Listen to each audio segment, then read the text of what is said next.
Warahmatullahi wabarakatuh. Ya Allah, ya Rabbi, panjenengan kula tangisi, kula nyuwun disakeni, dosa kula nyuwun diampuni. Para santri, putra lan putri, mulai iki saged ngaji, kanggo sangu yen wis mati, yen ditingali marang Gusti, kabeh manungsa bakal mati.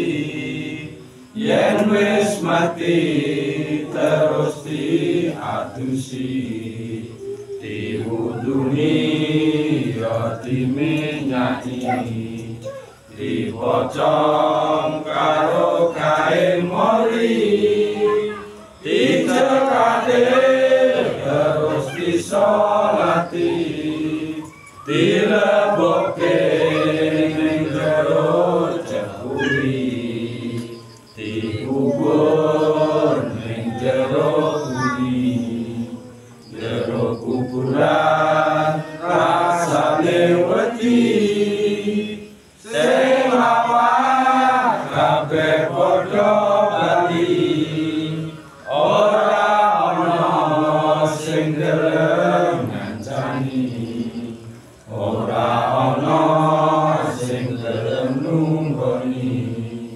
Amale kurang bakal rugi. Ya Allah, ya Rabbi, panjenengan kula tangisi, kula nyuwun disadeni, dosa kula nyuwun diampuni.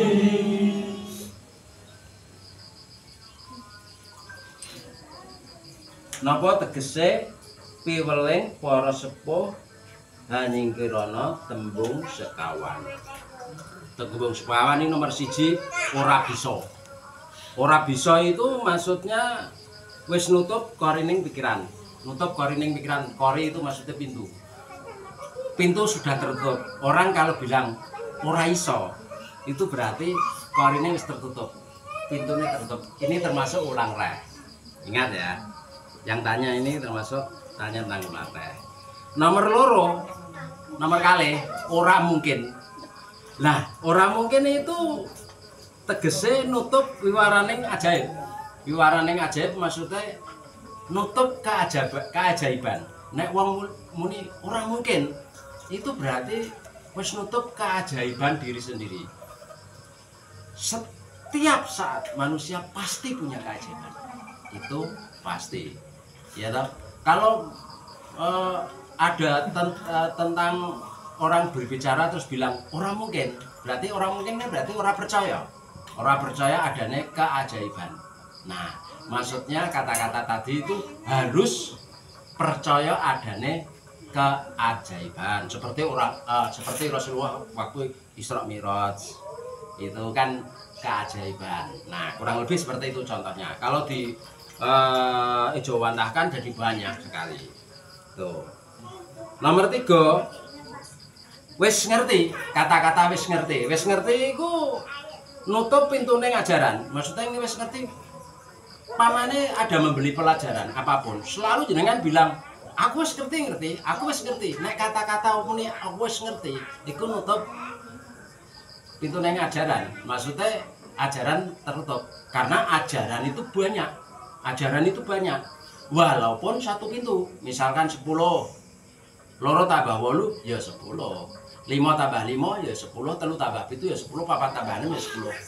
Angka dari munculnya angka 10 itu bisa 0 tambah 10, 9 tambah 1 ya 10, loro tambah 8, 3 tambah 7, 4 tambah 6, 5 tambah 5 10. Intinya ke satu titik.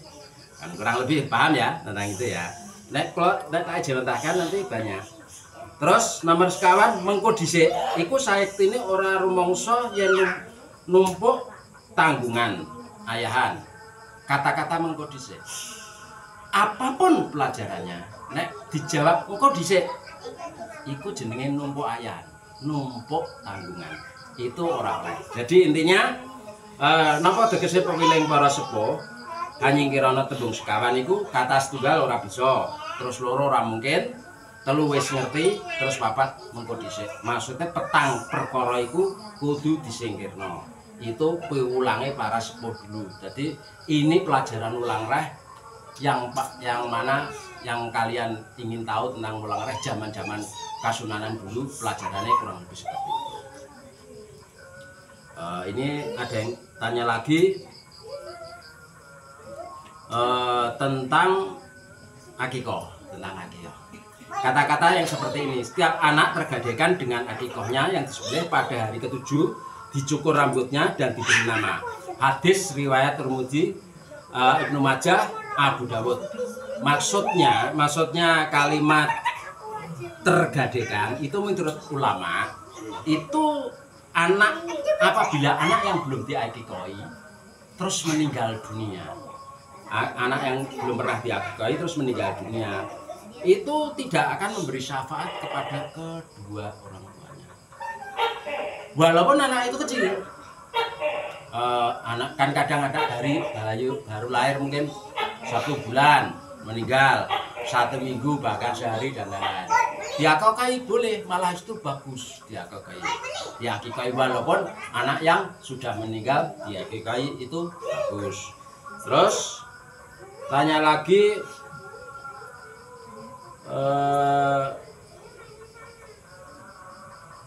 apa ini?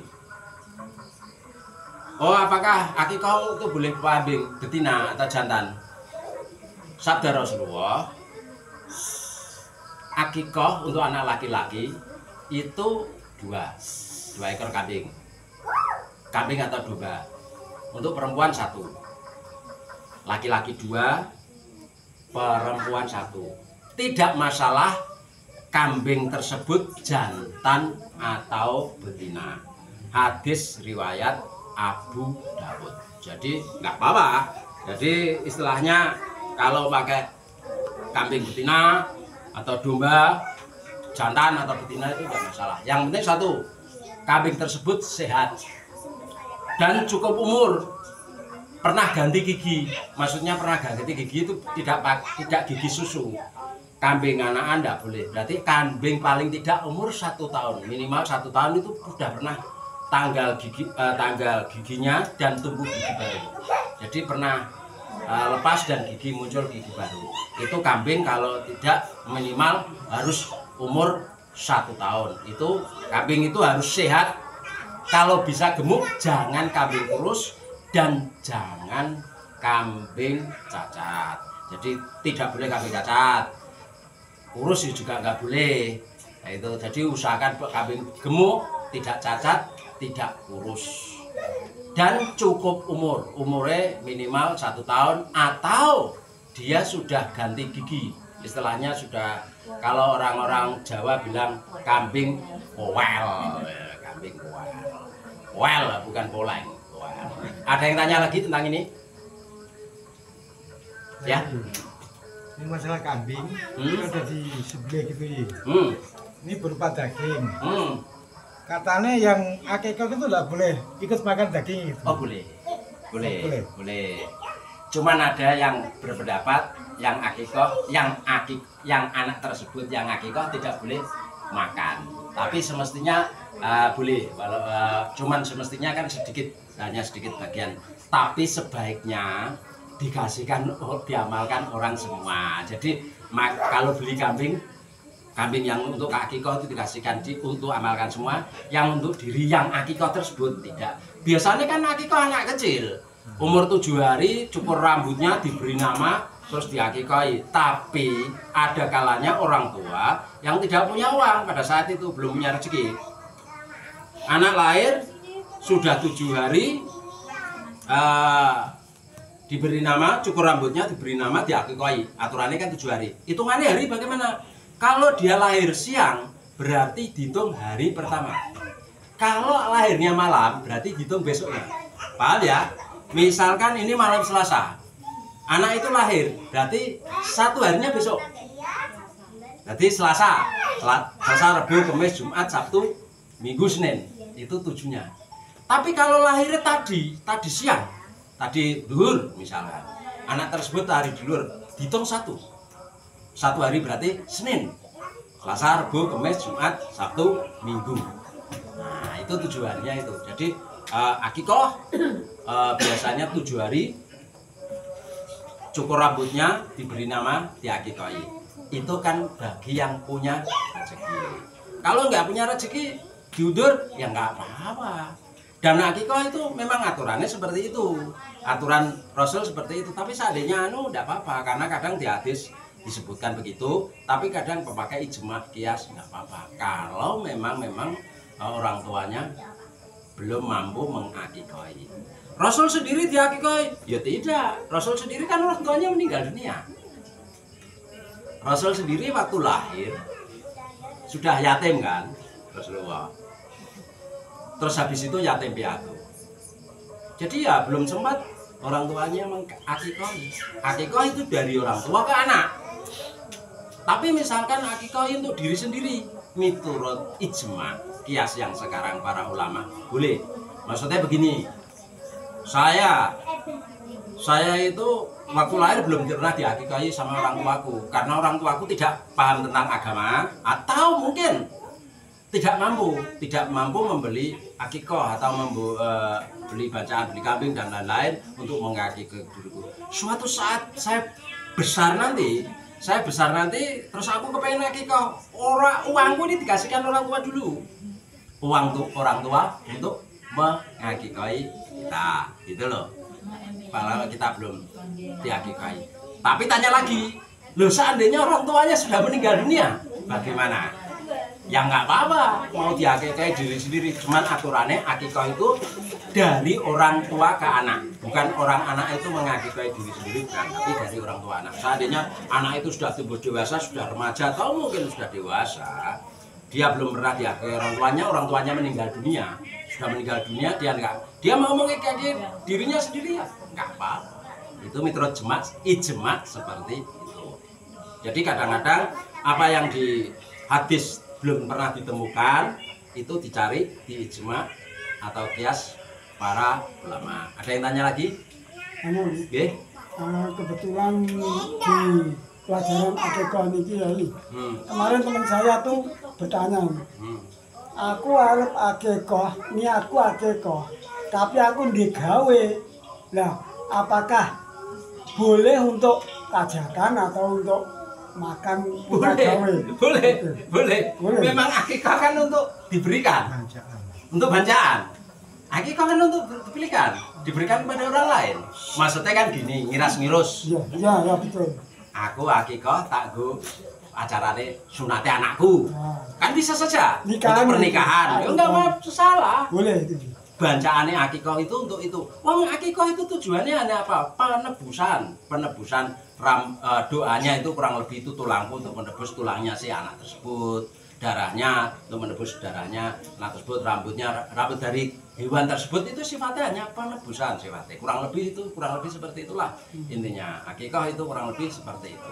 Jadi istilahnya, makanya kalau belum diakikoi kan termasuk tergadekan. Maksudnya orang tersebut disebut tergadekan, dianggap aja digadeke. Kurang lebih orang Jawa itu bilangnya seperti itu. Jadi makanya perlu diakikoi bagi yang mampu. Akikah itu bagi yang mampu. Karena kalau nggak mampu ya nggak usah. Akikah itu bagi yang mampu, tapi diupayakan bagi yang mampu mengakikoi anaknya atau mungkin dirinya suatu saat dulu belum pernah diakikoi. Ada yang tanya lagi? Ya.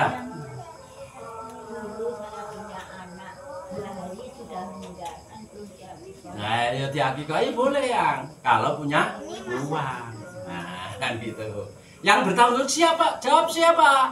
Orang seorang ibu. Ya anak laki-lakinya. Jaluk karo anak laki-lakinya. Anak laki-lakinya ada berapa? Dimintai semua. Kan gitu. Nah, dulu kan sudah saya terangkan. Seorang anak laki-laki milik ibunya. Seorang istri milik suaminya. Maka itu udah aturan seperti itu. Dari Rasul seperti itu. Jadi anak laki-laki itu milik ibunya. Seorang istri milik suaminya. Jadi seorang istri itu bukan tunduk kepada orang tuanya loh. Kalau dia sudah menikah, perempuan kalau menikah sama seorang laki-laki, perempuan tersebut harus tunduk kepada suaminya, bukan tunduk kepada orang tuanya lagi. Maksudnya kurang lebih seperti ini. Di antara suami sama orang tuanya setelah menikah, dia harus mengikuti suaminya. Seperti dulu kan pernah saya ceritakan.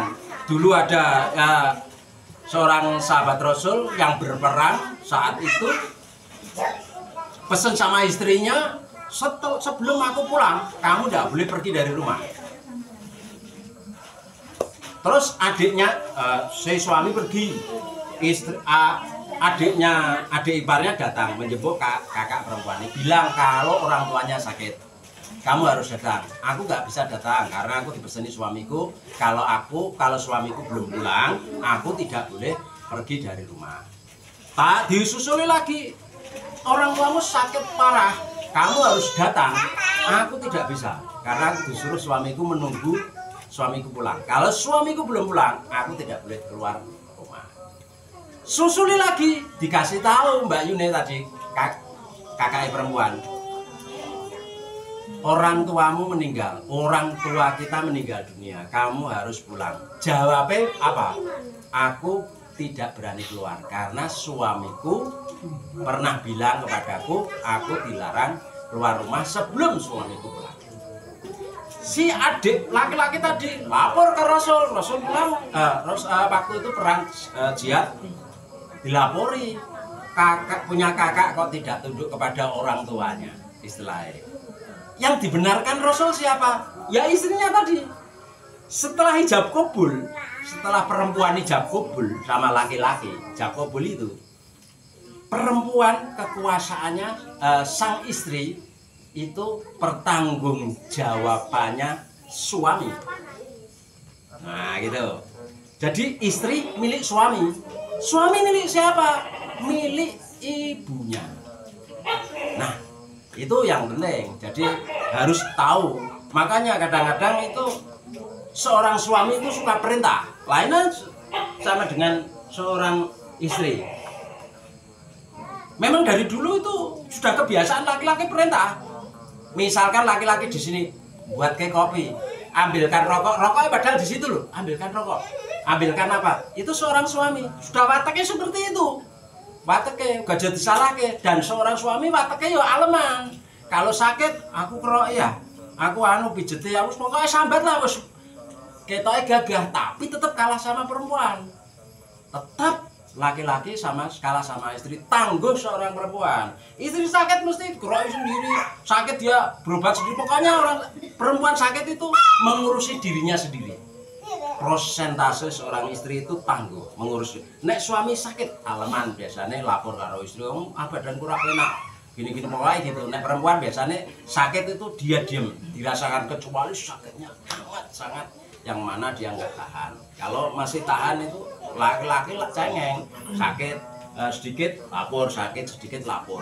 Itu seorang laki-laki. Jadi laki-laki itu biasanya seperti itu. Sifatnya cengeng, tidak seperti perempuan. Perempuan kan tangguh. Biasanya sakit apapun, pusing dan lain-lain, atau mungkin butuh kerohan dan lain-lain, itu perempuan. Itu biasanya lebih dari makanya perempuan lebih tinggi derajatnya sama laki-laki. Meninggal pun perempuan mayatnya seandainya disolati mayat laki-laki, perempuan dinaikkan separuh. Walaupun perempuan itu anak-anak, waktu disolati itu loh, bukan sejajar begini. Nah, begini kan, ini perempuan yang lebih tinggi. Memang bagaimanapun lah perempuan lebih tinggi derajatnya sama laki-laki, tapi dalam hal kekuasaan, dalam hal memimpin, bagaimanapun mengikuti laki-laki. Memimpin itu tidak ada yang perempuan. Nabi selalu laki-laki. Wali selalu laki-laki, gak ada wali perempuan, gak ada nabi perempuan. Jadi intinya kurang lebih seperti itu. Nah, ada yang tanya lagi? Cukup? Ada yang tanya lagi? Gak ada? Cukup? Cukup sekian. Assalamualaikum warahmatullahi wabarakatuh. Ya Allah, ya Rahman, ku mohon belas kasihan, dosaku air lautan, ku harapkan dapat ampunan. Majelis lembah pertanggungan di setiap pengajian ingin selalu mengingatkan, sering membaca Al-Quran. Pegang HP bukanlah larangan, bolehlah buat hiburan, asal jangan sampai kebablasan, melupakan kewajiban. Pesan dari Mas Panembahan, kematian bagaikan arisan, tiap insan pasti mendapatkan, duluan atau belakangan. Bedanya ini kawan, arisan ingin dapat duluan, kematian ingin belakangan, itulah kenyataan. Ya Allah, ya Rahman, ku mohon belas kasihan, dosaku air lautan,